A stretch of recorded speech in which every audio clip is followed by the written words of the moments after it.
नमस्कार। मैं छत्तीसगढ़ अखबार के यूट्यूब चैनल इंडिया आजकल के स्टूडियो से सुनील कुमार आज कुछ दिलचस्प कहानियों को लेकर आपके बीच हूँ।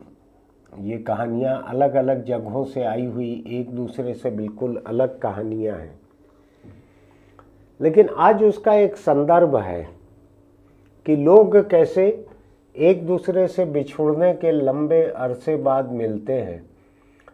ये कहानियाँ बड़ी ही दिलचस्प हैं। एक ताज़ा कहानी पाकिस्तान से अभी आई है। एक बच्ची बारिश के समय कहीं आइसक्रीम वगैरह ढूंढने चली गई इस्लामाबाद में और बिछड़ गई, घर लौट नहीं पाई। कहीं से घूम फिर के पहुंची वो, उसको ले जा के लोगों ने छोड़ा। एक ईदी सेंटर है, आपको ध्यान होगा पाकिस्तान में एक जनाब ईदी हुआ करते थे जिन्होंने पूरी दुनिया की सबसे बड़ी एम्बुलेंस सर्विस शुरू की पाकिस्तान में।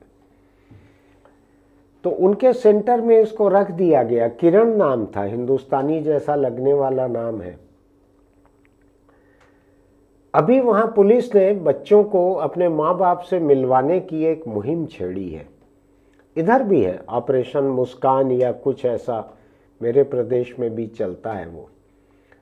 लेकिन वहां पुलिस ने बीड़ा उठाया कि बच्चों को, अधिक से अधिक बच्चों को उनके माँ बाप से मिलवाया जाएगा। तो उन्होंने किरण का पता लगाना शुरू किया। उसको जो माँ बाप की, शहर की, जहाँ की जो याद थी, उसके उम्र के बच्चे जब गुमे होंगे, उस वक्त की कोई रिपोर्ट ढूंढते ढूंढते आखिर में जाके उन्होंने, ये प्रोग्राम भी बड़ा अच्छा है, ये मेरा प्यारा ऐसा नाम है ये प्रोग्राम का। जैसे इधर ऑपरेशन मुस्कान है, उधर प्यारी वगैरह ज़्यादा नहीं चलता है क्योंकि लड़कियों की तो कोई कदर ज़्यादा है नहीं कहीं पर भी। तो मेरा प्यारा प्रोजेक्ट है पंजाब पुलिस का। उस एक साल पहले शुरू किया गया और कहा जाता है कि अभी तक एक साल में 51,000 बच्चों को माँ बाप से मिलवा चुके हैं। लेकिन ये मामला थोड़ा अलग था। इस मामले में ये बच्ची जो है, इसको ले जाके जब इसके माँ बाप से मिलवाया गया तो 17 साल हो चुके थे उसको आइसक्रीम लेने के लिए निकले हुए। 17 साल बाद ये अपने घर पहुंची बच्ची। अब मैं सोच नहीं पाता हूं कि परिवार के बाकी लोगों के मन में क्या भावनाएं रही होगी, इस बच्ची के मन में क्या भावनाएं रही होगी। किरण के पिता अब्दुल मजीद जब उनके घर पहुंचे लेकर किरण को, फोटो भी हम दिखाने की कोशिश करेंगे आपको, अपने पिता और भाई के साथ किरण, उसकी तस्वीर दिखाएंगे। बच्ची का जन्म रिकॉर्ड ये निकाला गया। सब तरह से पुलिस ने पुख्ता जांच पड़ताल की। लड़की का मामला था। तब तक इन 17 साल वो ईदी सेंटर में ही रही लड़की, और वहाँ रहते रहते वो खाना पकाना, सिलाई के तरीके, पढ़ना लिखना, सब कुछ उसने सीखा था। और अब वो लड़की 17 साल बाद अपने परिवार से मिली है। एक अकेली लड़की बारिश में आइसक्रीम लेने निकल गई थी, भटक गई। ये ताज़ा कहानी है, लेकिन मैं आपको थोड़ी बहुत कुछ नई, कुछ पुरानी कहानियों की तरफ ले चलता हूँ। आपको ध्यान होगा कि करीब साल भर पहले हमने पंजाब के एक नौजवान ग्रंथी वो होते हैं जो गुरुद्वारे में शब्द कीर्तन करते हैं, गाते हैं। गुरुद्वारों में हारमोनियम, तबला, ढोलक लिए हुए गाते हैं जो। ऐसा एक जगजीत सिंह कादियां, पंजाब का एक नौजवान है। उसका एक इंटरव्यू हमने साल भर पहले किया था। ऐसे ही खबरों को पढ़ते पढ़ते मैं उस तक पहुंचा था। टेलीफोन पे ढूंढा, फिर किसी तरह जूम पे इंटरव्यू करना तय किया।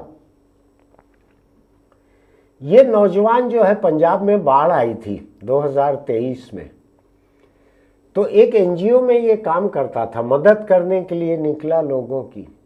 और माँ जो है इसको दादा दादी के पास छोड़कर चली गई थी बहुत पहले। पिता गुजर गए छोटा सा बच्चा था ये, पिता गुजर गए, माँ दादा दादी के पास छोड़ के चली गई, कहीं और शादी कर ली माँ ने, कोई ठिकाना नहीं था, कुछ पता नहीं चला था। ये जगजीत सिंह जो है, ये नौजवान, ये लगातार बेचैन रहता था माँ की तलाश में, लेकिन कोई खबर नहीं थी। जब 2023 की बाढ़ आई, उस वक्त ये पटियाला में काम कर रहे थे। वहां इनको पता लगा कि ऐसी ऐसी एक महिला वहां पे रहती है। लंबी कहानी है, वो हम दिखा चुके हैं आपको इंटरव्यू, कोशिश करेंगे कि उसका लिंक इसके आखिर में पोस्ट कर दे। तो ये नौजवान जो है किसी तरीके से पहुंचा उस गांव जहां इसकी मां के रहने की बात बताई गई थी। मां से जुदा होने के 35 बरस बाद ये उस घर तक पहुंचा। 35 बरस बाद मां से मिला, मां को लेकर अपने घर आया सेवा करने के लिए। लेकिन मैं बताऊं आपको, पंजाब में ऐसी बहुत कहानियां हैं, क्योंकि भारत और पाकिस्तान के बीच जो विभाजन हुआ था, कई लोग उधर रह गए थे, रिश्तेदार इधर आ गए थे, कई लोग इधर रह गए थे, रिश्तेदार उधर थे। जो करतारपुर कॉरिडोर जो बना है, एक ऐसा गुरुद्वारा है जो है तो पाकिस्तान की जमीन पर, लेकिन हिंदुस्तानी सिख तीर्थयात्री वहां जा सकते हैं, बिना वीजा के एक इजाजत लेकर जा सकते हैं। वहां से बाकी पाकिस्तान नहीं जा सकते। तो वहां पे ऐसी कहानियां बहुत निकलती हैं पंजाब में, क्योंकि सरहदी राज्य है, विभाजन हुआ था, सबसे ज्यादा बेदखली वहीं हुई थी। वहां ऐसी कहानियां बहुत निकलती हैं। लेकिन ये दो कहानियां, एक पाकिस्तान की जो बिल्कुल ताजा है, आज बीबीसी पे आई है वो कहानी, हम वहीं से कुछ एक तस्वीरें आपको दिखाएंगे। एक जो हमने की थी भाई जगजीत सिंह कादियां की कहानी, उनकी मां हरजीत कौर 35 साल बाद मिले थे। लेकिन ऐसी दो घटनाएं अभी और हुई हैं जिनकी वजह से मैं इस बारे में आपके सामने आज चर्चा कर रहा हूं। दोनों बहुत बड़ी बड़ी खबर नहीं है, लेकिन खबर तो है। अभी बंगाल में यह हुआ कि जो मतदाता सूची पुनरीक्षण हो रहा है, उसमें जिन लोगों का नाम वोटर लिस्ट में नहीं है, उनको बताना पड़ता है कि मेरे माता पिता वहां पे थे, उस गांव के थे, ऐसा था। तो लोग वहां पे ढूंढते हैं वोटर लिस्ट, उस गांव की वोटर लिस्ट में कि माँ बाप का नाम है क्या। ऐसा एक जगह पुरुलिया नाम का जिला है, वहां पे एक चक्रवर्ती परिवार, उनका एक लड़का चले गया था कहीं बाहर, और उसका भाई जो है अभी अपने गांव में बीएलओ है, जो लोग मतदाता सूची का पुनरीक्षण कर रहे हैं। तो ये दूर बसा हुआ था कहीं, ये लड़का घर से निकल गया था। कितने साल हो गए थे घर से निकले हुए? 37 साल। 37 साल पहले घर छोड़कर जा चुका था। 1988 से लेके अभी तक। अब मतदाता सूची का नाम वगैरह जब देखना चालू किए तो वहां फोन किए उसके घर में, कहा कि ये ऐसे नाम का तुम्हारे यहाँ परिवार में कोई था क्या, विवेक नाम का था क्या कोई परिवार में? तो परिवार ने कहा हाँ था, लेकिन वो चले गया बाहर। तो फोन पे बात करवाई बीएलओ लोगों ने एक से दूसरे परिवार की, तो पता लगा ये वही लड़का है जो 37 साल पहले घर छोड़ के चले गया था। अब मिला है अपने परिवार से, मुलाकात हो गई है दोनों की, परिवार की और इस लड़के की, 37 बरस बाद। ये एक घटना हुई मतदाता सूची पुनरीक्षण की। उसका मैं गुण दोष पे नहीं जा रहा हूं, वो सूची पुनरीक्षण होना चाहिए नहीं होना चाहिए, वो राजनीतिक बवाल अलग चल रहा है। मैं उसके मानवीय पहलू पे आ रहा हूं। एक दूसरी घटना आपको बताता हूं और बहुत दिलचस्प है, उसमें छत्तीसगढ़ भी कहीं से जुड़ गया है। ये उत्तर 24 परगना एक जिला है बंगाल का, इसका नाम ही ऐसा ही है, उत्तर 24 परगना। वहां का एक गांव, वहां एक आदमी पहुंचा, दरवाजा खटखटाया एक घर का। एक महिला ने दरवाजा खोला। महिला विधवा है, मैं शब्द पसंद नहीं करता लेकिन कह रहा हूं, महिला विधवा है। ये आदमी जो आया, दरवाजा खटखटाया तो पता लगे ये उस महिला का पति है। अब पति रहते विधवा कैसे हो गई? तो ये 28 साल से गायब था। ये 28 साल से, 28 साल बाद भूत जैसे आके खड़े हो गया, दरवाजा खटखटा रहा है। तो पता लग रहा है कि दशकों तक उसकी पत्नी ने इंतजार किया, ढूंढा, सब किया। बाद में किसी ज्योतिषी ने कहा कि वो मर चुका है। तब उसका श्राद्ध वाद्ध सब कर दिया और पत्नी अकेली थी। दोनों बच्चों का ख्याल रखने वाली अकेली थी। ससुर साथ में था। जो आया ना, ये मुर्दा जिंदा हो गया, उसका पिता, वो भी जिंदा था। उन लोगों ने पहचान लिया, इसके आवाज से पहचान लिया। पत्नी ने पति को पहचान लिया। 55 साल का हो गया है पति, 28 साल बाद आ रहा है। गनीमत की जिंदा पहुंच गया, श्राद्ध तो हो चुका था उसका। अब पता लगा कि ये गया था कहीं काम करने के लिए, गुजरात निकला था मजदूरी करने के लिए। बंगाल में गरीबी बहुत है, लोग दूर दूर जाते हैं मजदूरी करने। तो गुजरात चले गया था मजदूरी करने के लिए। उसके बाद कहीं और काम करते हुए ये छत्तीसगढ़ आके काम कर रहा था। यहीं बस गया था कई सालों से, छत्तीसगढ़ में बसा हुआ था। मैं भी जानकारी ढूंढवा रहा हूं, मुझको मिली नहीं है कि छत्तीसगढ़ में कहाँ बसा था, क्या काम कर रहा था। अब यहाँ इसकी नौकरी खत्म हो गई जहाँ काम कर रहा था। कई लोगों की नौकरियां खत्म हो जाती, कहीं कारखाना बंद हो जाता है, कारोबार खत्म हो जाता है, कुछ हो जाता है। तो इसको कागज वगैरह भी चाहिए था। इसके पास इसका कोई आधार कार्ड, या उस समय तो आधार कार्ड 28 साल पहले निकला था, बना नहीं होगा, मतदाता कार्ड, कोई भी कागज वगैरह नहीं था। तो अपने घर कागज लेने गया था ये 28 साल बाद। ऐसा नहीं कि बीवी और बच्चों की, 2 बच्चे हैं, बाप है। ऐसा नहीं कि बाप, बीवी, बच्चे, इनकी याद आई तो घर गया। कार्ड लेने के लिए घर गया, पहचान पत्र लेने के लिए घर गया 28 साल बाद। पत्नी जो है वो दोनों बच्चों को पाल रही है, उनके दादा के साथ परिवार में रह रही है, गरीब परिवार है।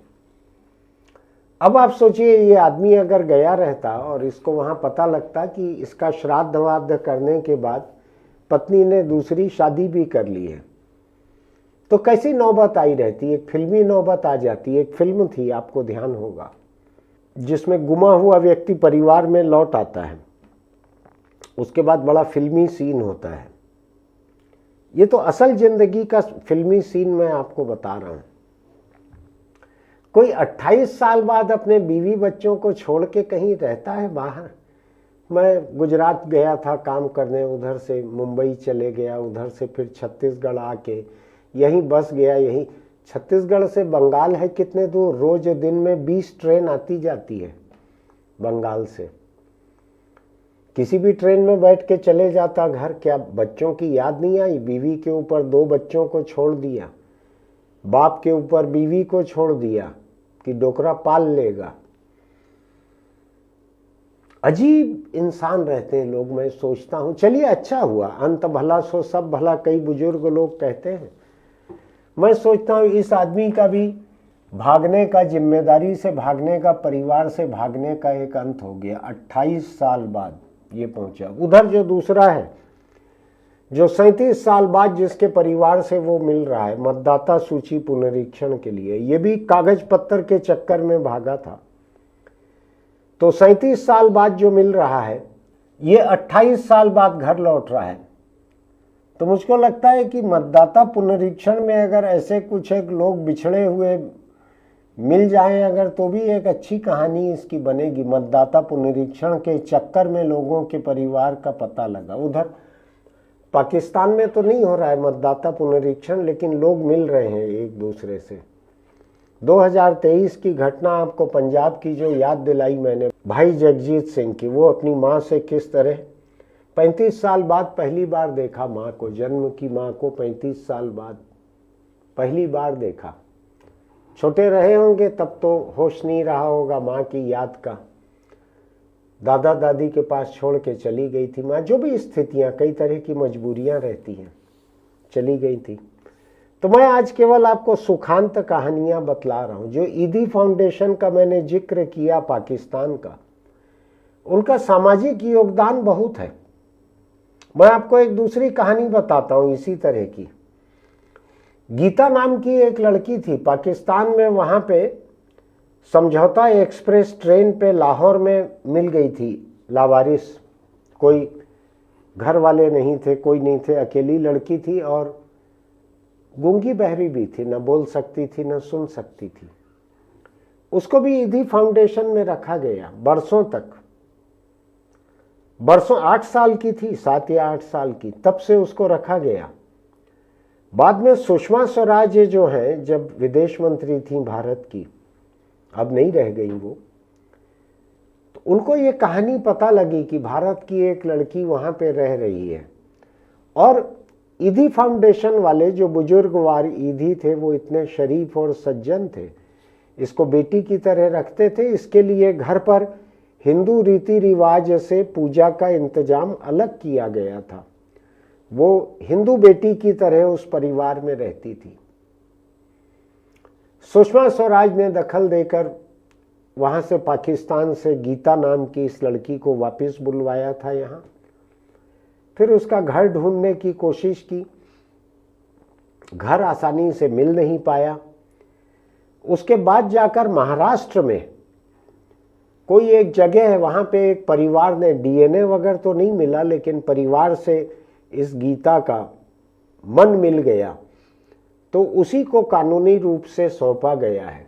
आपको ध्यान होगा कई साल पहले की कहानी है, लेकिन बहुत आई थी। आपको ध्यान होगा सुषमा स्वराज की फोटो थी गीता के सिर पर हाथ रखे हुए।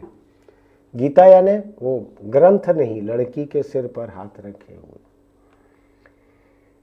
तो मैं अभी पता लगाने की कोशिश कर रहा हूं कि ये जो मंडल है, लड़का जगबंधु मंडल, माँ बाप ने इसका नाम रखा जगबंधु, पूरे विश्व का बंधु है, ऐसा नाम रखा था। इसकी भी फोटो हम दिखाएंगे आपको। नाम जगबंधु है, अपने खुद की पत्नी का और बच्चों का बंधु नहीं रह गया, ये बाप का बंधु नहीं रह गया।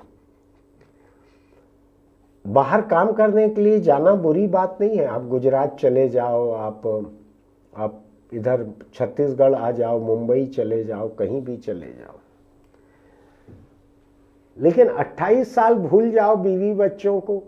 आप छत्तीसगढ़ में जो भी काम कर रहे थे, क्या आपके पास इतना पैसा नहीं हुआ 28 साल में WT चले जाते, विदाउट टिकट चले जाते, ट्रेन में उतर जाते। उत्तर 24 परगना जिला छत्तीसगढ़ से है कितने दूर, रात दिन ट्रेनें चलती हैं कोलकाता हावड़ा के लिए।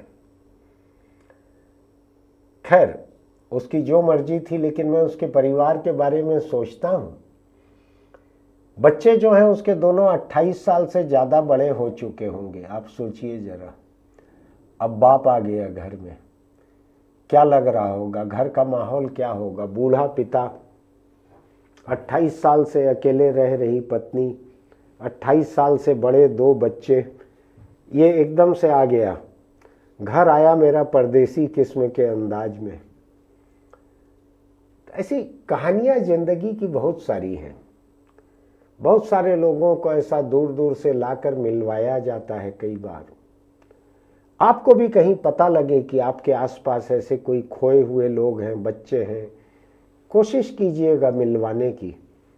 मैंने पहले भी अखबार के लिए भी मैंने पाकिस्तान और भारत के बीच में ऐसे गुम गए फिर मिले, ऐसे बच्चों के ऊपर रिपोर्ट कुछ तैयार की है। पाकिस्तान के, भारत के दोनों जगह के कुछ एक ऐसे संगठन हैं जो लगातार इसकी कोशिश करते हैं। हिंदुस्तान वाले पंजाब में भी कुछ ऐसे वकील हैं जो लगातार इस बात की कोशिश करते हैं बिखरे हुए, बिछड़े हुए परिवारों को मिलवाने की। आप भी आपके आसपास अगर ऐसा कुछ होता है तो कोशिश करके देखिएगा। हमारी सबकी जिम्मेदारी है, किसी बिछड़े हुए को मिला सकें तो हमको करना चाहिए। कैसी लगी आपको आज की मेरी बात? आपको लगता है कि मैंने कुछ दिलचस्प बात की है, कोई सकारात्मक बात की है? तो आप हमारे इस YouTube लिंक को, इंडिया आजकल के इस लिंक को आगे बढ़ाइएगा दोस्तों को। जिंदगी में कुछ सकारात्मक बातें भी होनी चाहिए, नकारात्मक तो हम दिन भर करते ही हैं। कमेंट बॉक्स में लिखिएगा आपको क्या लगा इस बारे में। हमारे YouTube चैनल को सब्सक्राइब कीजिएगा, नोटिफिकेशन की बटन दबाइएगा, लाइक कीजिएगा और असल ज़िंदगी में कोशिश कीजिएगा कि ऐसे किसी की मदद कर सकें, किसी बिछड़े हुए को मिलवा सकें तो कोशिश कीजिएगा। चलते चलते छोटी सी सलाह, अगर आप दोपहियों पर चलते हैं तो हेलमेट लगा कर रखिए, चाहे चला रहे हों चाहे पीछे बैठे हों। और हेलमेट सिर पे ढक्कन जैसे मत रखिए, उसका बेल्ट भी लगा कर रखिए, वरना कोई भी हादसा होगा तो सबसे पहले हेलमेट दूर जाके गिरेगा। हो सकता है आपका तो सिर नहीं बचेगा, किसी और के सिर को चोट भी लग सकती है आपके सिर से उड़े हुए हेलमेट से। बिना हेलमेट दोपहिए पर चलना खतरे की बात रहती है। सिर आपका अपना है, नियम पुलिस के हैं, जुर्माने का रेट जो है वो पुलिस का है, लेकिन सिर तो आपका अपना है। आपको 1 या 2 बार अगर बिना हेलमेट का जुर्माना हो जाएगा तो आपको मालूम है ISI ब्रांड के अच्छे हेलमेट का भी दाम उतने में निकल जाएगा। इसलिए इंतजार मत कीजिए चालान होने का, हेलमेट लगाना शुरू कीजिए, उसके बाद आपको दोपहिया चलाने में या पीछे बैठने में अधिक कॉन्फिडेंस भी रहेगा। फिर मिलते हैं।